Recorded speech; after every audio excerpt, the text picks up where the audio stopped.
Super Mario Party. It's a pretty big game. You gotta say it all. Super Mario!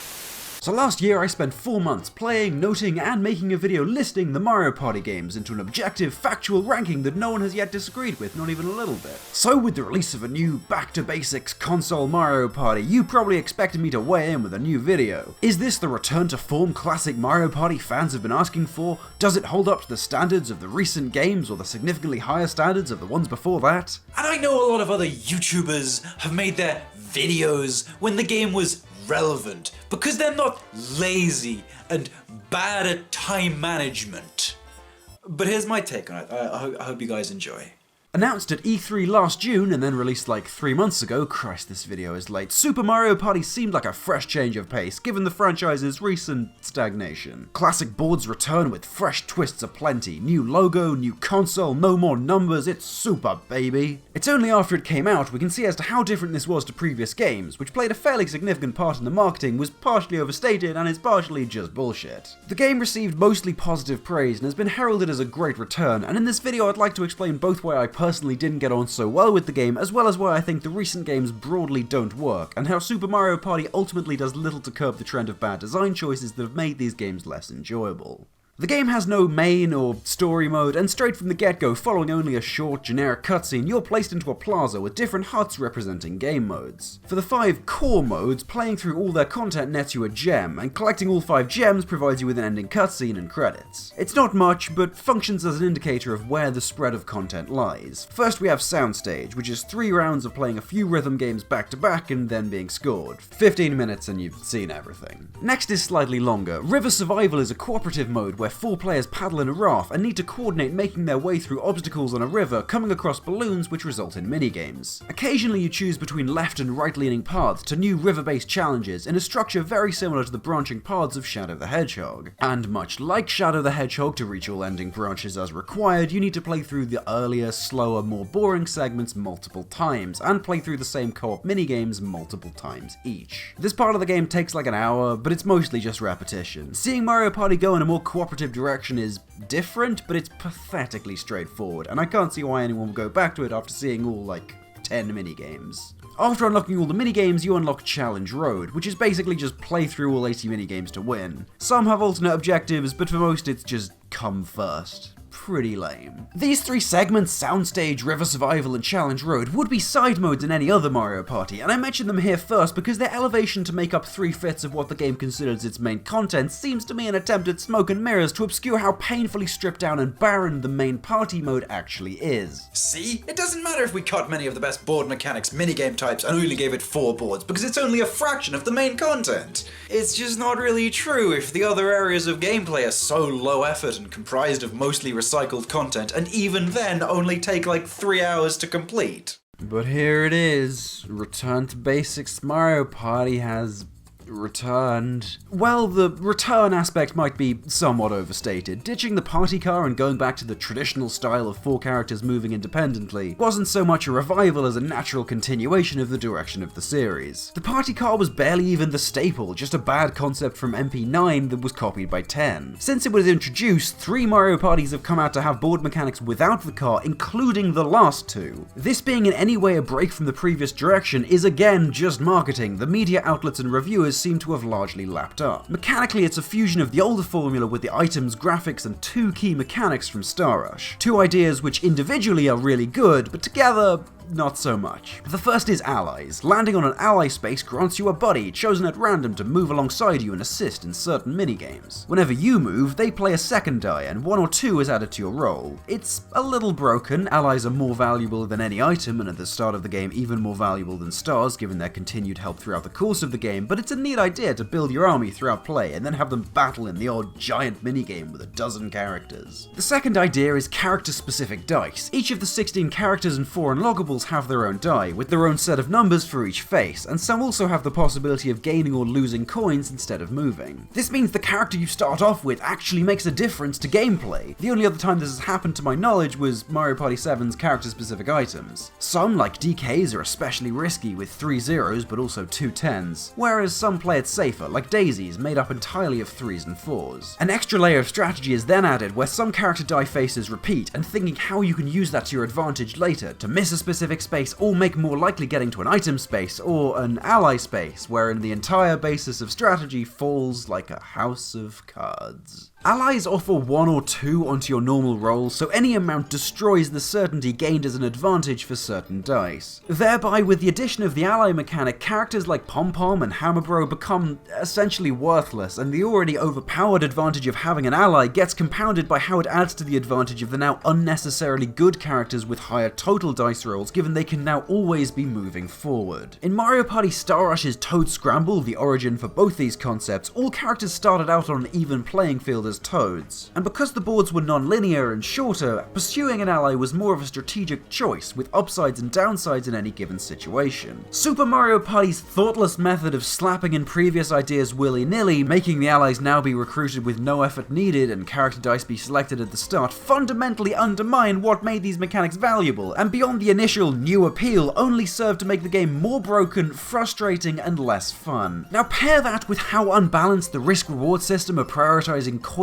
or movement is due to how easy coins are to obtain, I'll pick up this point later. The balancing is made yet worse, transforming this once even, exciting strategic aspect of board gameplay into a straightforward and rigid hierarchy, where some characters are just better. I put all the players' dice into a sheets file here, including the standard 1 to 6 die, with columns adding up the coin change and spaces for each character. Now if we just sort by total coins, then sort by total spaces, and voila, it's the tier list. With Hammer Bro then Rosalina as the worst choices, then Bowser as by some distance the best. Oh, also new, Bowser's playable. I mean, he kind of was in Mario Party 10, but that was a separate asymmetric mode where he rolled higher dice and was basically broken. Here you can play him as a regular character where he rolls higher dice and is basically broken. Hang on a sec. I've seen other, more complex tier lists taking into account coin totals and repetitions, but it's pointless. The mechanics don't work together well enough to make considering these necessary. It's true sometimes the star can spawn close enough that high rolls aren't needed, but this happens rarely, and even then, rolling higher is advantageous because you may also reach forks in the road where you have greater agency to choose which space you land on, an item shop to buy a gold pipe taking you to the next star, or reach Laticue to steal coins or a star from another player. Those last two require coins of course, but don't worry, that is never a problem. In Classic Mario Party, I'm including the original through 8, stars cost 20 coins and 10 coins are awarded for winning each minigame, with coming below first in a minigame giving nothing. There are some exceptions, but ignoring those for now. Navigating the boards, you can also win or lose coins, but on average you'll gain 3, as blue spaces granting 3 are the most common, and spaces taking away or giving more essentially cancel each other out. This means to collect a star more than every 7 or 8 turns, you need to win minigames, and if you want to buy items or pay boo, which can cost up to 50 coins a piece, you need to win a lot. Now compare this with Super Mario Party. Stars cost 10 coins and 8 coins are awarded for winning a minigame, but you also get 2 for losing a minigame. Boards still on average grant 3 coins per turn, so even losing each minigame, you'll have enough coins to buy a star generally every 2 turns, and given how the dice generally produce smaller numbers, with the standard going from 1 to 6 as opposed to MB Classic's 1 to 10, you'll encounter stars less frequently, so in any circumstance, it's almost certain every player has more than enough coins to buy a star, and considering the best item is 10 coins and even stealing stars costs only 30, you'll generally always have enough for those too.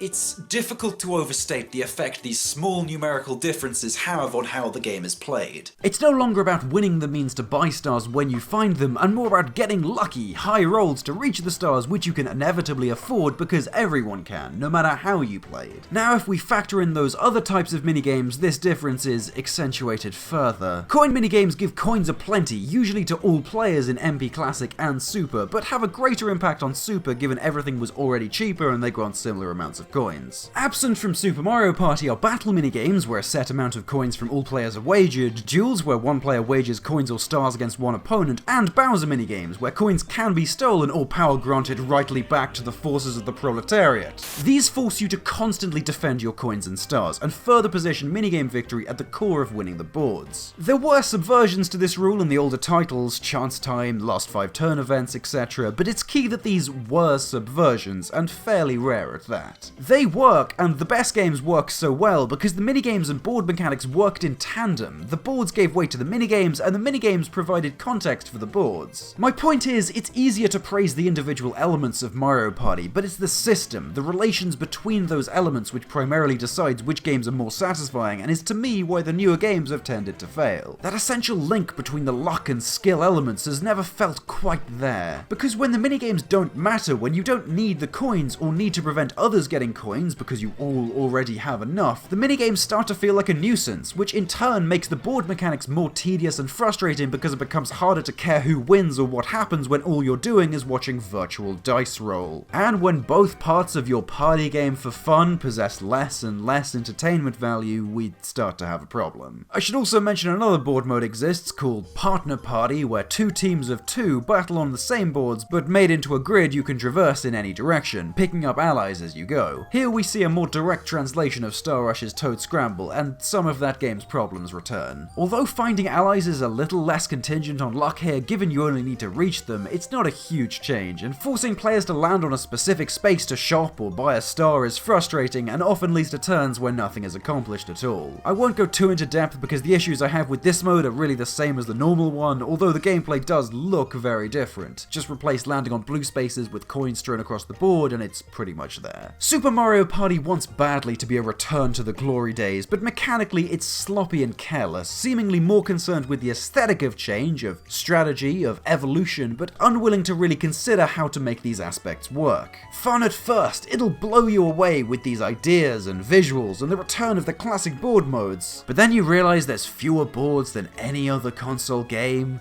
and they're all really small, the mechanics don't work, and this really isn't the return to form we were hoping for. It's a shame too, because the minigames are actually fantastic. If I were to review this game like a grade report card, this discrete segment of gameplay would get an A. Oh wait, that completely misses the point of gaming as a creative medium, never mind. They're original, detailed, and competitive, alongside making notable general improvements to the games as a whole. Survival minigames now give you 3 lives, so you can't just get instantly ganked in the first seconds not knowing what's going on, and practice mode is replaced by the on-screen preview of the minigames the series has always had, now being playable. And in other news, the goof factor is back, after being somewhat absent in the last few years. Good examples are Makin' Faces, Smash and Crab, and Sign Steal Deliver, a 1 vs 3 minigame seeing 3 players attempt to deliver packages while the one stands beside them stealing them with a drone, which is just such a deeply funny concept to me. It's also the first Mario Party I can confidently say motion controls add to the experience. The HD rumble appeared a little too often, I felt, and didn't always work, but games like Perfect Fit, all the rhythm games, and Sizzling Stakes play really well with the Switch's improved motion capabilities and are a lot of fun. Sizzling Stakes in particular encapsulates everything I was talking about. A goofy concept where you race to fry all 6 faces of a steak cube first. The controls are intuitive and work well with the rumble used to inform you when each side is done, and there's this neat risk-reward dynamic where flipping higher makes the meat more likely to change sides, but you could also knock it off the pan, making the minigame feel genuinely competitive and rewarding. It's also a good show of the attention to detail afforded to this game. You can see how in an overall lazier game like Mario Party 10 or Island Tour, the kitchen might be empty or the game might simply fade to white on completion, but here you've got a fully rendered kitchen setup, complete with the Mario-fied kitchen implements, and finishing sees your steak on a full plate complete with all the garnishes, all for, at most, a minute of gameplay. They're small touches, but most of the minigames fit this pattern, and as a bunch, I'd say they're the best selection since Mario Party 7, which means it's the best of the last 7 or 8 games, which is pretty good. I don't want to be too critical of this one. It's clear a lot of effort has been put in. I like that unlockable characters are back, even if their unlock criteria is a little, bizarre. I like how Monty Mole reacts to the Whack-A-Mole minigame, and how Kamek's dialogue changes when interacting with a playable Bowser. As a minigame collection, it's pretty solid, and you could almost recommend it for that alone, but for a franchise that was once so good, I think it's worth analysing how and why Super falls short on the key areas of the party mode. The biggest problem with the ND Cube Mario parties, and the problem with the recent direction of the series as a whole, wasn't the party car or other subversions on board mechanics. It certainly wasn't the minigames, which even in the worst games have always been fairly good. To me, the problem was a larger trend with the game's philosophy, which transitioned from games of strategy and skill with elements of luck and rubber banding to create a frantic, constantly engaging but still competitive experience, to games of luck and chance, with minigames providing at first a distraction and then kind of just an inconvenience. Because when the minigames don't impact the course of the boards outside them, they merely get in the way. And when you stop enjoying the main source of interactivity, the game just becomes seeing whose RNG favours them more, as the strategy mechanics don't synergize, actively contradict each other, and just compound the element of overabundance of luck advantages already plaguing the mechanics. I said in the ranking video that Mario Party Star Rush was like ND Cube throwing a bunch of ideas at a wall to see what stuck, but Super Mario Party is more like throwing a bunch of stolen and contradictory ideas in a blender to see if together it makes anything good. Which is why Star Rush is a game I keep coming back to, and I probably won't play Super Mario Party again. If I had to rank it, it'd be between Mario Party 8 and 5 as the 9th best game. It's not horrible, and the quality of the individual mechanics and side modes give it some entertainment value, but for every game above it, the pieces click together more tightly. And now, because I criticized it so much, and because I put like 500 hours into the franchise over the last 18 months, when I close my eyes I see snag bags, and Waluigi taunts me in my sleep. I thought I'd give my thoughts on what the Mario Party series should be doing next. But first let's talk about this piece of shit. Oh, you thought I forgot, did you? Ha! I wish! At this point, keen-eyed viewers may notice I don't actually own a physical copy for this game. I was dumb enough to buy the download version. I was that confident I'd replay it often. Even despite the lackluster last few games, the idea was just too good, and after seeing the first trailer, I got pretty excited for this one. So excited that I went out and found the 9 Mario Party games I hadn't played so I could talk about and rank them in my biggest project to date on YouTube. And it's trash. It's garbage, genuinely the worst Mario Party to date, which considering it's supposedly a compilation of the best parts of the franchise is an impressive feat. It's called Mario Party The Top 100 because it supposedly contains the top 100 minigames the franchise had seen, as a retrospective of the franchise, and in compiling the best parts of 20 years of Mario Party, the definitive party experience ...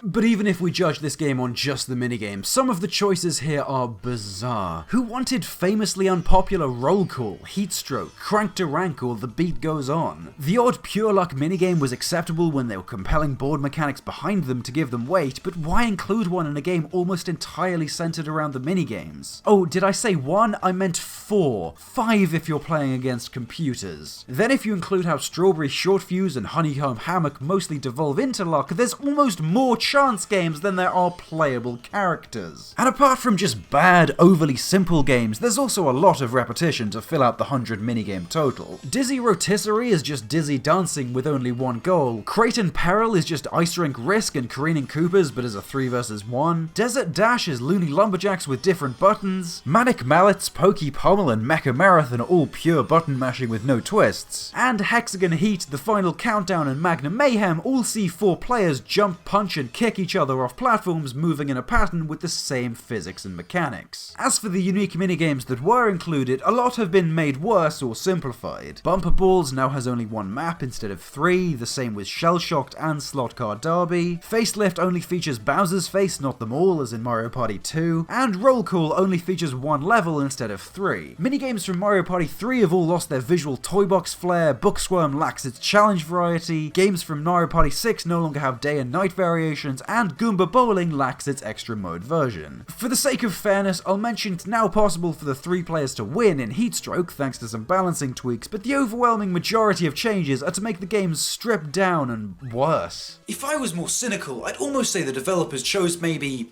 20 to 30 of the franchise's most popular, iconic, and best minigames, then to pad out the title to a number that would supposedly justify its lack of content elsewhere, they filled up the rest of the selection with duplicates, minigames that were particularly easy to develop or could otherwise cut corners with, and filler. Good job I'm not cynical, wouldn't say that. Except I did, and I do, and that's what happened. That's how the game was made. As for what little else is there to pair with this abysmal showing in the minigame department, there's very little to see. Minigame Island is where you play through each minigame in order, and if you don't come fourth, you progress. Do all the minigames and you win. Decathlon and Semi-Decathlon are just different ways of scoring a few minigames. In Series Guide, you get a look at the box arts of better games, I guess. Minigame Match is the board mode, although as painfully stripped down and terrible as it possibly could be. Being a rehash of the dumbed down board mechanics, items and graphics from a side mode of Star Rush, except with less content because it only includes one board. It shares the same problems as Super Mario Party, over-reliance on luck and wherever the coin or star balloons happen to land, except even worse, even more luck-based and way slower with a bizarre way of selecting minigames. They only play when a coin balloon is popped by any player, and everyone then votes on one of their 5 pre-selected minigames to play. A spinner decides which is chosen, and whoever's minigame it was gets double the coins that round. It's another layer of luck on top of many, and also guarantees the same minigames will repeat, despite the whole selling point being the variety of minigames. But the moment I realized quite how little thought was put into this game was in the unlockable hard mode of Minigame Island, where you need to place first in each game to continue. But they placed after 3 of the longest, most frustrating sports minigames, a purely luck-based battle game. You start with 3 lives, and there's a 1/4 chance of winning, which means even if you play tool-assisted speedrun perfectly from the checkpoint, you're almost more likely than not to lose all your lives and be forced to play the last 10 minutes again. The ways and extent this game fails are frankly just baffling. Like, was this game even playtested? Because wow. I was fairly critical of Super Mario Party because I felt it wasted a lot of potential and was very nearly great, but the top 100 is just a soulless, thoughtless, nostalgia-exploiting cash grab vacuum of entertainment. Even if judged by its own merits, it technically has a better selection of minigames than most. They're put together in such a lazy way, the end product still amounts to nothing of any real value. More so considering how much filler, repetition, and empty bullshit there is with what little content it includes. Fuck this game, it's the worst one. For fans of needless list making, here's my updated ranking with all 16 games, not including Mario Party E or the 2 arcade games which inexplicably exist. And look, Mario Party 8 is on the good half now, so you can stop cyberbullying me about it. Part 3. The future. Wait, were we doing parts up to now? I'm sure no one will notice. So, Mario Party seems in a bit of a funk and can't seem to find its groove. There are a lot of franchises that go downhill that I'd be happy to see just end because they've got nothing left to explore or they've well past peaked, but this isn't one of them. So to round this overly long ramble off, I'm going to give 3 ideas for how the series can start to improve in the wake of Super Mario Party in the top 100. Number 1, remake the top 100. I know we were burned before, but there's just too much potential in this thing. Mario Party has always been a wash with hit and miss minigames, boards, and mechanics. Incorporating the best of 2 decades could be phenomenal if done right. And I'm not talking small tweaks on the top 100, I mean a top to bottom overhaul. So here's the pitch. Only the classic minigames with more minigame types and less filler, or just settle on a more comprehensive list of 150 or 200 to cover all bases. Given most games in the series give us like 80 original minigames, this doesn't seem too tall an order for double that if they're all remakes. And make sure to include all the best choices. A Mario Party compilation without dungeon duos, bobsled run, note to self, or stamp out should be criminal. Opinions may vary of course, so maybe giving us a Smash Foil style ballot box might help to decide the best choices this time. And alongside them a selection of the best boards, ideally one from each of the 9 Mario parties using the classic formula. Personally, I choose Mario's Rainbow Castle, Western Land, Waluigi Island, Goomba's Greedy Gala, Pirate Dream, Fair Square, Grand Canal, Koopa's Tycoon Town, and Bowser's Pinball Machine, but other picks might be